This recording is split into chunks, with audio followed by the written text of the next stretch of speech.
Tonight, tributes are flooding in worldwide, honoring a peacemaker who shaped history long after the White House. The 39th president of the United States, Jimmy Carter, passed away surrounded by family at his home in Georgia after months in hospice care. Good evening, I'm Anthony Costura in for Lisa Balick tonight, and this is the 10. Jimmy Carter's legacy isn't defined by his time in office, but by the lives he touched after. A champion of peace, democracy, and human rights. His quiet work post-presidency, building homes, promoting democracy, and serving the needy, left a mark that will last forever. Our Ariel Salk brings the latest reactions from political figures reflecting on his passing. Everyone had such kind words and memories to share about former President Jimmy Carter.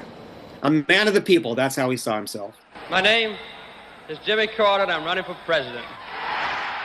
Jimmy Carter, the peanut farmer who won the presidency in the wake of the Watergate scandal and the Vietnam War. He was always clear what he was there for, what side of whatever the issue might be. Endured humbling defeat after one rocky term and then redefined life after the White House. I think his legacy, you can almost say in one word, and that is humanitarian. If you look at the 40 years since he's been president, there's probably no president in history who has had a greater impact on society post-president than Jimmy Carter. Executive Director of the Oregon Historical Society, Carrie Timchuk, reflecting on the time Carter came to visit Portland while in office in May 1978. Landing at, on Air Force One, he stayed the night with an average, ordinary American family.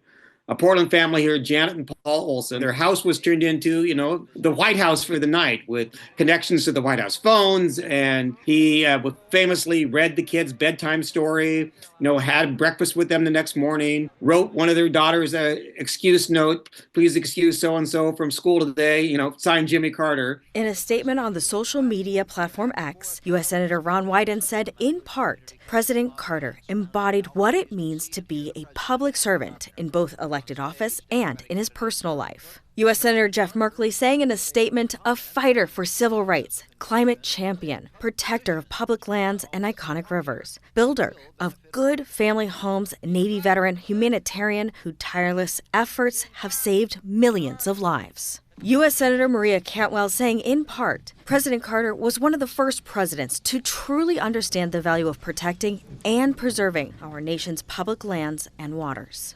He wanted to be sure what the impact was on people, what the impact would be on a river or a forest. Those who met him in person say, really down to earth. He was friendly and charming and, made you feel like he cared what you were saying. Warm, very warm, and very real. And you can see that impact he made, not just on the country, but right here in Oregon. Reporting in downtown Portland, Ariel Salk, back to you.